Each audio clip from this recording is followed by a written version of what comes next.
Vamos que vamos, galera! Tudo na paz com vocês? Andrade Neves, historiador, diretamente da Boa Vista. E hoje eu quero convidar vocês para assistir esta videoaula, onde nós vamos falar de um movimento assim que é muito arretado, que é o movimento de Canudos. Eu particularmente gosto muito de falar sobre Canudos, porque traz, né, uma realidade muito crua do Brasil no final do século XIX e, na verdade, é uma realidade ainda muito própria de algumas regiões dos sertões do Brasil. Então, nosso tema hoje, Canudos, viver e morrer no Belo Monte. Bem, para quem não sabe, Canudos está localizado na região nordeste da Bahia, ali no extremo, aqui na divisa, próximo a Pernambuco, próximo a Sergipe, próximo a Alagoas, né?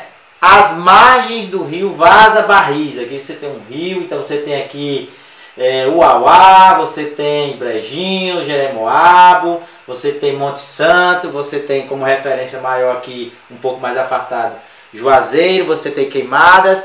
Então, esta é a região onde o movimento de Canudos vai ocorrer. O conflito no interior da Bahia entre novembro de 1896 e outubro de 1897 opôs, de um lado, o Exército da República e do outro, a comunidade sertaneja liderada então por Antônio Conselheiro. Muita gente conhece a história de Canudos, assistiu filmes, mas tem dúvidas sobre a estrutura da organização do arraial, né? Sabe que o chefe era conselheiro, mas não sabe quais outras estruturas havia ali dentro, outras figuras importantes que davam suporte à figura de Antônio Conselheiro. É sempre importante lembrar, né, que esta região, esta área do Vaza Barris, do Sertão do Salitre, onde o Belo Monte, como o conselheiro chamava, foi erguida, não é uma região a ermo, não é uma região deserta. A região do rio Vaza Barris já possui, desde o período colonial, um processo de ocupação. Ali você tem o estabelecimento de várias fazendas, ali você também tem engenhos e outras atividades, né, que fazem dessa região uma região relativamente dinâmica dentro do contexto da Bahia no final do século XIX. A população que você vai encontrar ali é uma população majoritariamente pobre, muitos são egressos do cativeiro. Nas poucas fotografias que nós temos sobre Canudos, podemos perceber claramente que nós estamos falando de pessoas negras e pardas na sua maior composição, né? Muitos dos quais em algum momento de sua trajetória de vida possivelmente foram escravizados ou descendem dos escravizados. Então vamos analisar aqui primeiro qual é o contexto que nós temos aqui.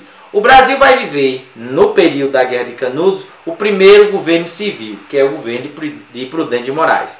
Prudente de Moraes assume a presidência num momento bastante delicado, onde você tem antagonismos políticos e institucionais bastante intensos, como a gente pode observar aqui. De um lado, você tem uma elite oligárquica liberal, representada pela elite cafeeira paulista, que já havia dado um importante suporte à figura de Floriano Peixoto, o presidente anterior. E do outro, você tinha os chamados jacobinos, uma galera que acreditava que a própria sustentação da República enquanto um regime só seria viável através de um regime forte, centralizador, numa perspectiva ditatorial. Esse é o cenário que Prudente de Moraes assume. Não esqueça que o mesmo presidente acabara de selar um acordo de paz no Rio Grande do Sul, na famosa Revolução Federalista, que abalou o Rio Grande entre 1893 e 1895. Então, Prudente de Moraes consegue selar um armistício, um acordo de paz entre Pica-Paus e Maragatos, né? Mas ele não vai ter muito tempo para descansar, não. Já em 1896 começam os primeiros enfrentamentos com o arraial do Belo Monte, uma questão muito ainda de ordem local, porque a luta ainda se dá a nível de Bahia. E lentamente Canudos vai ganhando digamos assim, uma dimensão nacional e mesmo internacional, né? A nível de estado, essa fala aqui do professor David Danilo, ela é muito interessante. Às vezes, assim, com sua enorme capacidade de atração popular, o tamanho do seu mercado e seu potencial bélico, o Arraial do Conselheiro desequilibrou os poderes políticos da Bahia há tempos tensionados pela disputa entre o governador Luiz Viana e o dono das terras daquela região, José Gonçalves, aliado ao barão de Jeremoabo. Observe que a gente ainda tem questões muito próprias. O Arraial de Canudos, o Belo Monte, ele vai incomodar não apenas as estruturas regionais, né, mas também as estruturas estaduais e depois federais. Continuando aqui, veja, no início dessa república, todo movimento que surge, ele é classificado de forma bastante pejorativa como movimentos pró-monarquistas. Não estou dizendo que Canudos não tenha também esse viés, só que esta perspectiva ela era utilizada pelos republicanos para legitimar ações violentas de repressão à população humilde. E isso não vai ser exclusividade de Canudos, você vai encontrar isso em outros movimentos, como por exemplo a revolta do Contestado, que sofre também um processo de desqualificação, que a gente vai falar isso um pouco mais adiante. Então, este movimento, por representar, né, na ideia, no imaginário dos republicanos, uma ameaça de ordem monarquista, vai ganhar espaço dentro dos jornais. Os jornais são, na época, no final do século XIX, o principal meio midiático, é a principal mídia que nós temos aqui, apesar de termos uma população onde mais de 85% dela seja analfabeta. Canudos e Conselheiro não apenas vão provocar, como é que eu posso dizer, notícias nas páginas dos principais veículos de comunicação da época, como também vão servir de sátiras para marchinhas de carnaval, anúncios comerciais e etc. Aqui nós vamos encontrar, em 1874, a primeira referência, a primeira fonte que cita diretamente a figura de Antônio Conselheiro, aquele que anos mais tarde iria construir, levantar o Arraial do Belo Monte. Vai dizer assim: bom, há bons 6 meses que por todo o centro dessa província e da Bahia, chegado, diz ele, do Ceará, infesta um aventureiro santarrão que se apelida por Antônio dos Mares, o que, à vista dos aparentes e mentirosos milagres que dizem ter ele feito, tem dado lugar que o povo o trate por Santo Antônio dos Mares. Essa é a primeira referência. Acredita-se que Antônio Conselheiro já perambulava pelos sertões, construindo cemitérios, reformando igrejas, construindo capelas, fazendo pregações. Ele é um letrado, né? Ele não tem formação religiosa, ele não foi seminarista, mas ele domina um pouco a leitura do texto bíblico, adapta essa leitura, né, à realidade social dos sertanejos, e com isso ele consegue uma grande mobilização desta população que, diante do cenário republicano, se vê, digamos assim, perdida, se vê sem um referencial, vê seu mundo de caráter religioso, né, da noite para o dia ser desmontado. A imprensa, ela vai ter um papel muito importante na cobertura de Canudos, do Arraial do Belo Monte, porque de fato o que você vai perceber quando se analisa essas fontes é que os jornais estão claramente vinculados à perspectiva oligárquica de princípios, né, tentando desqualificar a todo custo o movimento, adjetivando o movimento como um cenário de lunáticos, de fanáticos religiosos, porque não há nenhuma preocupação desta imprensa com princípios constitucionais, com a ordem democrática, com as questões vinculadas à cidadania. Isso ainda não é pauta. Eu acredito que ainda nem seja muito pauta dos jornais até hoje. Assim nós vamos assistir um processo de criminalização do movimento de Canudos desde o seu início, em 1893, Inclusive, alguns jornais vão reproduzir supostos documentos, que são, na verdade, documentos falsos. E o que é que você tem de maneira geral? Os discursos midiáticos sobre a Guerra de Canudos reforçam um estereótipo muito próprio do homem da capital, daqueles letrados, né, da imagem da Bahia e de fato do Norte, porque na época ainda não se chamava Nordeste, quanto um espaço dominado por uma política coronelista, com um espaço marcado pela violência, pela barbárie, representada aí na figura dos jagunços, e um espaço onde a modernização seria quase que inviável. Canudos acaba representando no imaginário daqueles que principalmente vivem em Salvador e no Rio de Janeiro, essa perspectiva, a barbárie que o sertão representa com o seu atraso.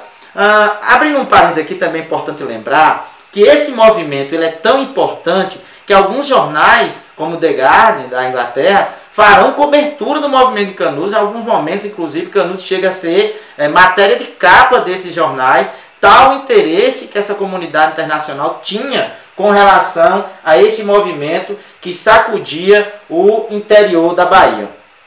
Um outro ponto que muitas vezes não aparece nos livros didáticos, que as pessoas não comentam, é que quando o exército vem para cá, desde o primeiro conflito, ela começa a raptar crianças, né, que são órfãos ou não, do Arraial do Belo Monte. Essas crianças são levadas principalmente para Salvador, como nos lembra Vanessa Satamini. Ela vai dizer que as crianças são levadas para os centros urbanos e são expostas como os troféus, lá como um troféu da guerra, e ao mesmo tempo elas vão ser utilizadas como mão de obra nas residências das famílias de classe média alta de Salvador e muitas também do Rio de Janeiro. Ou seja, além do extermínio dos prisioneiros, além de epidemias, além da fome, da seca, da sede, da violência propriamente dita, Canudos ainda vai ter que enfrentar por parte da República,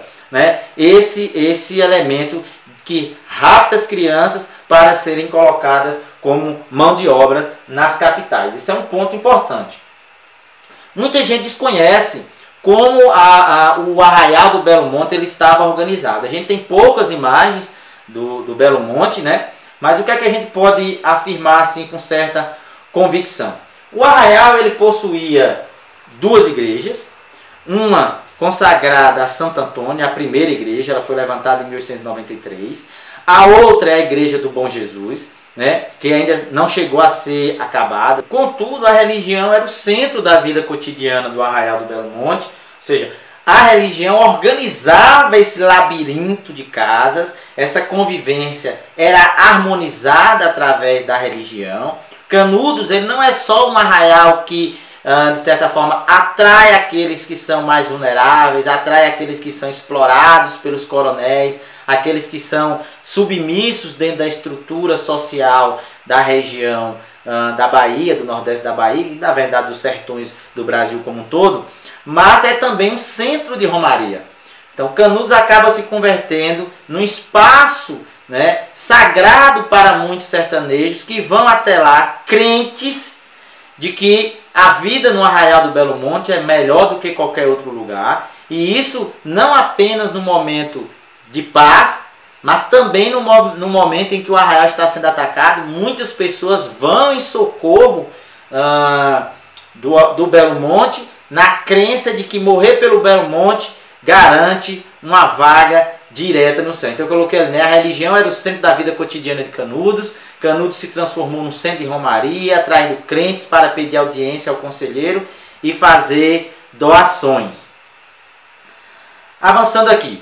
A guerra ela vai atrair muita gente para a região, não apenas os soldados, mas aqueles que chegaram primeiro começam a escrever cartas aos seus familiares e Canudos vai crescendo ante a ameaça da República, ou como era conhecida na época, ante a ameaça do anticristo. E é importante lembrar, Canudos não vai ter apenas pessoas pobres. Nós teremos poucas, mas também teremos pessoas de um poder aquisitivo maior, e isso estava muito evidenciado na própria arquitetura do espaço. As casas mais bem construídas, uma arquitetura mais ampla, pertencia justamente a esses indivíduos mais afortunados. Isso não é uma novidade, a gente vai observar esse perfil de uma certa elite também no movimento do contestado a partir de 1912, que a gente vai falar sobre isso aí num outro momento. Essa comunidade, ela funcionava dentro de uma estrutura hierárquica também, não era nada muito solto assim como a gente imagina. Você tem a figura do conselheiro como a liderança primordial, mas você também vai ter logo abaixo dele um estado maior, se a gente pode dizer assim, que era a chamada guarda católica, formada por 12 indivíduos, que de certa forma eram os conselheiros do conselheiro. Em seguida você vai ter a Companhia do Bom Jesus, que é o exército local, que contava aí com um número de 1.000 a 1.200 indivíduos. O arraial você também tinha uma professora para ensinar as crianças, chamada Escola de Primeiras Letras. Havia um curandeiro, né? Nós já comentamos aqui em outros vídeos que a prática da medicina oficial ela ainda não havia ganhado espaço, então o curandeiro ainda era referência para a cura dos indivíduos. Era um sujeito que sabia manusear ervas, né? Então ele tinha um respeito dentro dessa comunidade. E também havia um chefe civil, que era Antônio Villanova, um comerciante muito afamado, que garantia os mantimentos para o arraial do Belo Monte. Era algo muito bem organizado nessa perspectiva. Trazendo a citação aqui de Valnice Nogueira, professora emérita da faculdade da Universidade de São Paulo, ela vai dizer o seguinte: na utopia que criaram, Antônio Conselheiro substituiu o fazendeiro, o padre e o delegado de polícia, reunindo em uma só pessoa o poder das 3 autoridades que mandavam no sertão. Por trás da sua figura estava o esforço admirável de uma população carente de tudo, né? Desenvolveu para se organizar, resistindo à opressão e à exploração, além de inventar formas alternativas de vida em comum. Porque de fato o que Canudos vai ser é um Estado paralelo à República, e a República não vai aceitar isso, né? Ou seja, você tem um ambiente que não existe propriedade privada, que não circula dinheiro, em que o conselheiro e esse Estado, que a gente pode dizer que existia em Canudos, fornece tudo a esses indivíduos, é uma afronta direta a uma república que anda aos tropeços, né? Com relação à figura do Exército, já comentei em vídeos anteriores aqui, que o Exército é um elemento, uma instituição demasiadamente importante para consolidar o regime republicano, esteve à frente da derrubada da monarquia, e é o Exército que vai levar a mensagem de destruição a Canudos, né? Então o Exército, no conflito com o Monte Santo, com o Belo Monte, o Exército quase deixa de existir, né? Diante do violento conflito que se estabelece junto a Canudos, de acordo com o Sandro Teixeira Moita. As tropas sofriam ainda os reveses das revoltas armadas que ocorreram no Rio de Janeiro e também da Revolução Federalista, que consumiu muito da capacidade do Exército. E o fenômeno de Antônio Conselheiro era, de certa forma, acompanhado de perto pela elite local, pelos coronéis, e a sua capacidade de arrastar multidões foi rapidamente identificada como uma forma de obter trabalhadores e votos. Já falei também em outro vídeo aqui que o coronel é a fábrica de votos. Então, quando os coronéis veem suas fazendas esvaziadas e essas pessoas estão rumando para o Belo Monte, há uma preocupação. Esses coronéis então acionam o governo da Bahia, na época Luiz Viana. Num primeiro momento, Luiz Viana faz vistas grossas, a oposição acusa então o presidente do estado, que a gente chamaria hoje de governador, de tentar uma aliança com o conselheiro para angariar o voto dessa população. Essa aglomeração urbana que vai se estabelecer no Arraial do Belo Monte, há quem diga que chegou a 25.000 pessoas. Nesse cenário, torna-se a segunda maior concentração urbana da Bahia no final do século XIX.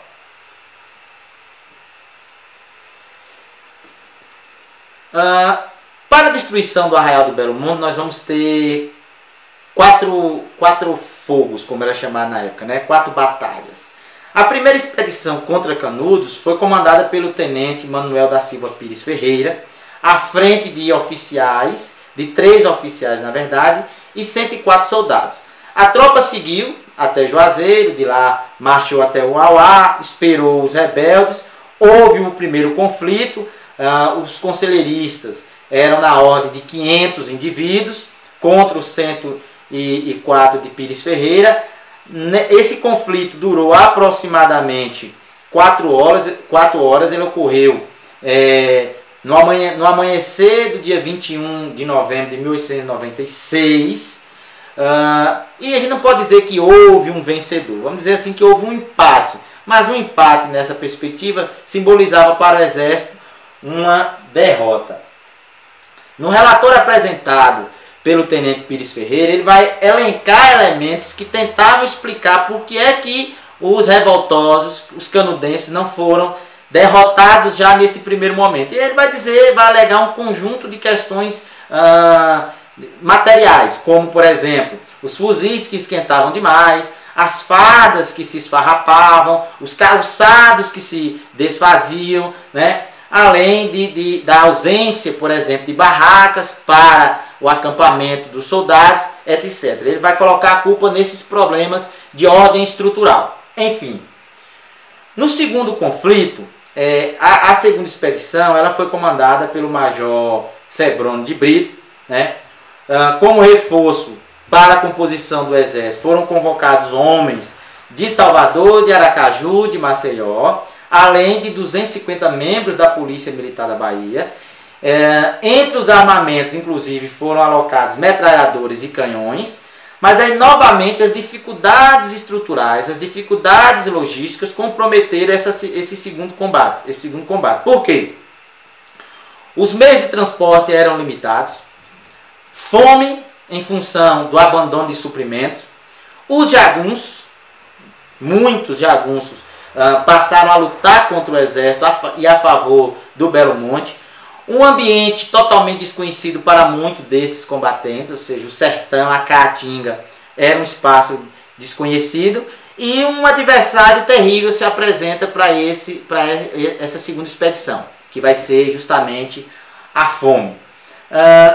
Quando ocorre a chegada da notícia que também essa segunda expedição ela foi derrotada, o Rio de Janeiro então começa a assumir de fato as rédeas para a eliminação de Canudos. Convoca então o prestigiado coronel Antônio Moreira César, aquele que havia posto fim à revolta federalista no Rio Grande do Sul, chamado Corta-Cabeça, né? Ele reprimiu duramente a revolta federalista, ganhou prestígio dentro do exército, e muitos então acreditavam que ele colocaria Canudos no chão. A expedição dele ruma para a Bahia com um contingente relativamente grande, 1.200 homens, né, que avançam rapidamente,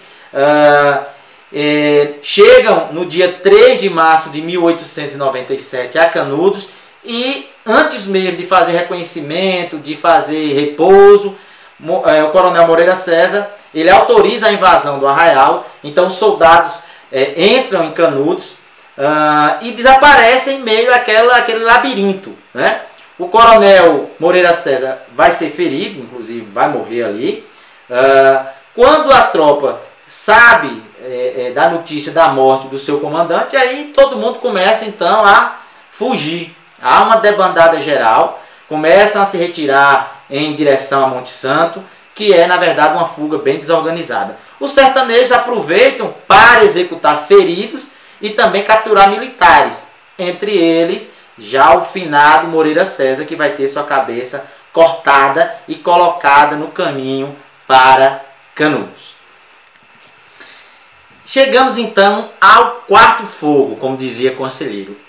Esse conflito é o mais longo, ou seja, ele vai durar de 25 de junho a 5 de outubro de 1897, e nós vamos ter assim várias dificuldades de ambas as partes. Então, essa expedição ela vai ser liderada pelo general Arthur Oscar. Ela se divide em duas colunas, né? Uma comandada pelo general Arthur Oscar, a outra comandada pelos generais João da Silva Barbosa e Cláudio Amaral Sauvaget. O plano era o seguinte: vamos cercar o Belo Monte com os nossos 5.000 soldados.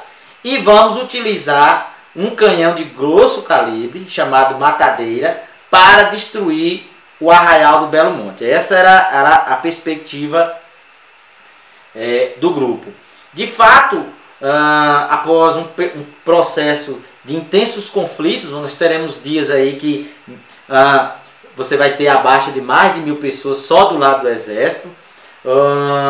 Você também vai ter um período em que falta alimentos para os dois lados, mas a sediação que o exército realiza em Canudos, ou seja, o cerco que o exército realiza em Canudos, de certa forma auxilia na derrota do Arraial, que sucumbe no dia 5 de outubro de 1897. E como vai dizer aqui Jaqueline Herman, da Federal do Rio de Janeiro, ela vai dizer o seguinte assim, ó: os canudenses lutaram contra a República em nome de Deus e para a manutenção de uma ordem na qual aceitavam a sujeição, desde que dentro dos limites do seu universo cultural e no qual a religião era a referência fundamental. Ao contrário dos párocos, e tal como o padre Cícero, que nós vamos comentar no outro vídeo também, o conselheiro partilhava com seus adeptos um cotidiano de sofrimento e privações, forjando assim uma vivência religiosa muito concreta, palpável, diariamente renovada pela espera da volta da monarquia e da ordem de Deus. Ou seja, Canudos é um apelo social através da religião. E o exército e a república não conseguem compreender isso, porque são dois Brasis distintos. É o Brasil arcaico e o Brasil moderno. O atrito entre esses dois projetos acaba levando a república a realizar um verdadeiro massacre de sertanejos. Isso não apenas em Canudos, como em outros movimentos que nós iremos tratar nos próximos vídeos. Beleza, galera? Valeu e até a próxima!